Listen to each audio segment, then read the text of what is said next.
fun topics that you'll learn to love.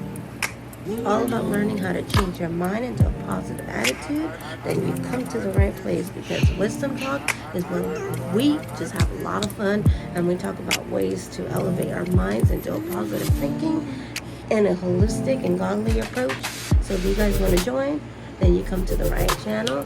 So with that said, let's get rocking to Wisdom. Like, if you're drowning, especially nowadays with mental health, is at the rise, and you have no clue or no way how to get out of that mental, like, kind of, or depression or whatever. Well, I'm going to give you guys some things that will help me stay in a good state of mind, and they all start with prayer. And the best way to help me with prayer, if you guys have never, like, if you're struggling like me, and you don't know how to pray, and you're like, God, I have no clue how to start my prayers. I see all these people praying all the time, and then they start praying in tongues, and I'm just like, that's what it sounds like to me. And then I'm just like, they're so good, and I am like, thank you, Jesus. And it's like, doesn't feel meaningful, you know? So one of the things that I think in today's society, what got me to think about this video is how everybody's going chaotic, especially now because of the war in Israel and stuff like that. So, you know, pray for Israel, pray for peace, and pray for the both parties. Pray for the Palestine side, because it's all political. So a lot of the times, a lot of people are like, oh, you know, we got to pray for Israel because are the chosen people, there are God's people.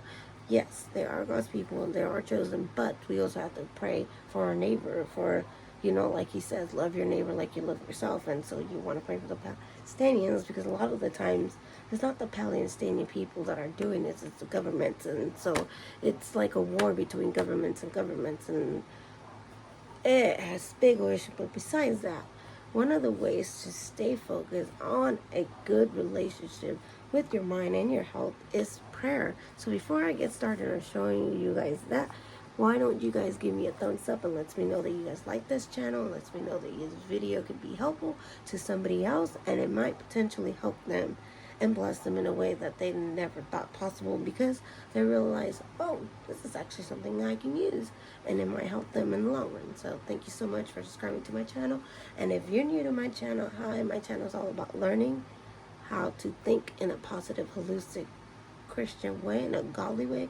I talk about different things, and one of the things that I want to start doing is the podcast style type of thing. So comment down below if you would like to see stuff like that. But my channel is all about learning how to keep a positive mindset in a holistic way, and we talk about different topics that people don't want to talk about, that are also like, oh, you know. So if you guys want to subscribe to my channel, then don't forget to hit the notification bell so you don't see more videos just like this one.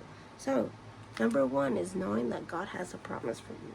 He's always going to promise you something, and he has promises that he will come back one day and everything's going to get better. But you have to understand and have faith and trust in God. So the first thing is, before you wake up, is learning how to put God first. So when you train your mind, is when you wake up, is learning how to put God first. I have my alarm set, and when it comes up in the morning, it says God first. And that's what my alarm is called, God first. So when I wake up, I don't go straight. Sometimes I'm guilty. I'll go straight to YouTube, or I'll go straight to Instagram or my Facebook page, and I start scrolling, and I'm like, oh my God, God, I didn't put you first, I'm sorry. And so one of the things that I started practicing is learning how to put God first, and it has made a huge difference. So learning how to put God first. And then one of the things that have helped me is not only by doing that, is by setting a foundation firm and having a okay or great day. Because if I'm setting those foundations, I'm gonna know that I'm gonna be okay regardless of whatever type of day I have, because not every day is gonna be perfect, but at least I know it. Hey, I'm taken care of by the big. So one of the things that I want to share with you guys today is the first prayer. And this prayer is amazing. I find it so helpful. It's one of my favorite prayers in the Bible. And it is from Jeremiah, verse 29. No, Jeremiah chapter 29, verse 11. It says, "For I know the plans I have for you, declares the Lord, the plans to prosper you, the plans not to harm you, plans to give you hope for your future." So if you guys take a moment and listen, declare. That is the strong word that we're going to take out of this. Declare. He's not saying, oh, maybe I'm going to give you plans for your future here. Maybe I might make it work. No, he's declaring. He has authority. He's saying it with authority, saying that he already knows it's going to happen. So that's how you're going to have to start your day, is declaring in the Lord. Today, I'm going to have a great day because you are with me. Or today, Jesus, I'm going to have a great day because you already know the plans that you have for me, and therefore to prosper and not to harm me, and for any demonic or evil attack for me, I abolish it in the name of Jesus, and I rebuke it, and it just starts with a great, and then your body and your energy, watch it as you start to see a shift. You just start to have you see your mindset in a different way. It has helped me tremendously. I promise you it will help you as well. I guarantee you. Money back guarantee. Trust me. There's nothing that you can go wrong. Plus, it helps you to teach yourself how to pray. And there's nothing wrong with prayer, you know? Okay. The second is seeing beauty in the pain. You know, God always says that there is going to be pain. You know, he's going to give us pain regardless because he brings something new.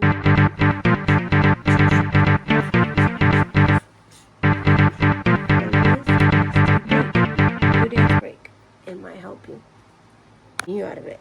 And that is in Isaiah chapter 66, verse 9. So Isaiah chapter 66, verse 9, where he says, I will bring you pain. Yeah, but I will also bring you something new. So sometimes we go through difficult times and stuff like that, and we cry and we get so angry, and then we focus on that. We focus and we dwell on it to the point to where it becomes our depression, where it takes over our body, and we focus too much on that negative problems that we don't tend to see a solution or a way out. So that's why I always say he gives you a way out right there. He's saying, hey, you know, I'm here, but you gotta see that I'm making something new. I'm making out of it, your pain, something new is going to be born, you know. And I was so true for me when I had my miscarriages, because I had 5. And then when I had my last one was when the doctor's like, oh, your baby's stuck in your tube, you know. It was really hard for me because I was like, oh God.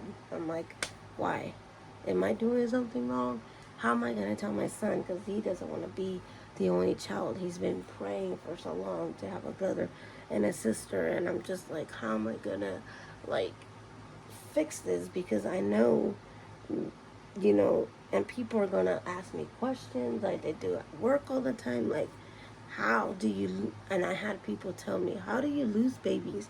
Like, and they don't mean it in the wrong way, but because they're ignorant and don't know, so I have to learn to humble myself. And it was like, so this prayer was like extremely beneficial and extremely helpful, and it shifted my brain and my mind into knowing that, okay, even though I went through this process, God still had a plan for me, and you know, and he's helping me make something new out of this pain or discomfort that I have. And you always got to remember, God mourns with those who need comfort. God, it tells you in the Bible, he mourns with those who need comfort, you know. And sometimes we may not feel his presence or may not know of his presence. Is because sometimes we just need to be still in those moments and have a one-on-one conversation with him. Or maybe we just need to stop fixating on the negative and start seeing the positive. Like, okay, even though this happened today, something good happen still, you know. But when we just dwell on the negative, more negative things are going to keep happening to you. And of course, everybody knows this one is Philippians, and where he tells you, I can do all things through Christ who strengthens me. And that is my firm favorite one, too, because I believe that. And that's the reason why I do this every day, is I get up and I want to help a lot of people, and I hope this helps you guys not only set your brain and your mind into a positive, different attitude, but stop fixating on what could be. Because nowadays, when you look at mental health in the whole, there's all kinds of mental health problems. There's kinds of mental health because people are transgender, because people don't know what they are. They call themselves binary.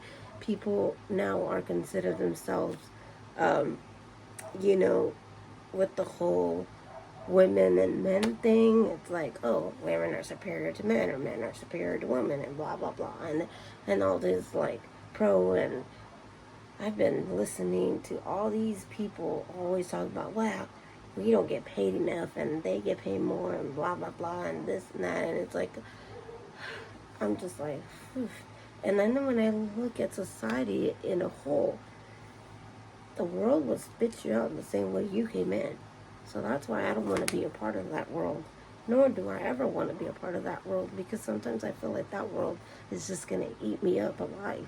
Because everyone is so always negative and focused on who has the most money, who has the better car, who looks the prettiest. It's all sexualized and all this stuff, and we're trying to compete. You know, when I look at my son's school, and he's in high school, and I see all these beautiful young ladies, and then I see the way they dress, I'm just like, when I was in high school, I would not be allowed to wear a crop top nor a shirt like that. Nor would my mother let me wear a shirt like that. What is wrong? And you know, and you just start analyzing like this, and then you wonder why society today has such a high depression rate. You know, with LGBT communities going higher, with everybody saying, oh, because, you know, back then it was like, you were just gay, or that's it. Now is LGBT plus, and I was like, what the heck is LGBT plus? At first, I didn't know what it was. I had a friend who just passed away explain it to me, and I was like, because he was from the gay community, he was a supporter of the transgender community, you know, he was an advocate, and I was like, as a Christian, I always showed my love and respect for that person as a human. I never disrespected him as a human, and he never disrespected me as a human. He never said, oh, because you're a Christian, you think of... No, he was always very polite and very respectful. He was always willing to answer my questions when it came to it, because at first I was like, okay, I was like, I need your help. I was like, I have this associate who considered himself nor a man nor a woman, and I don't want to offend him, but he has to go by this name, and he wants to go by this name, doesn't want to go by his original name. And I was like, how do I go around talking to him about this? Because I offended him by accidentally asking him if he felt if he was doing it as a male as a woman version, or as male as a male version, you know. And he was like, because the name can go either way that he chose. And I wanted to just make sure, because I was like trying to figure out how to address him and what he wanted to be called, because his biological name comes up on our team ad, but his name tag says something different. So that's why. And the team leads were like, they didn't know that. They were like, who the hell is this guy? And he never shows up. He's like, and why does he keep showing up on our team ad? And I was like, oh, that's him right there. And that's when he bashed on me. I was like, and so that's when I went to my friend, and I was like, I didn't mean to make him this upset. And then I noticed, like, the discomfort and the focus that we have, so much focus on depression that it's not even funny. It's like society rather have you be stuck on depressed mode than to be in alive and cheerful, you know? So hopefully this video helps you guys not only stay cheerful, but this is what has helped me stay cheerful. So if you guys want to get yourself something like this, I recommend it. I highly recommend it to help you guys on your prayer journey, because I don't necessarily say follow. It's good to follow along, like the day, but it's also good to reference, to go back and pick any day. Just be like, oh, today I just want to pick a page. And be like, it doesn't matter if it says March the 23rd and it's not March the 23rd.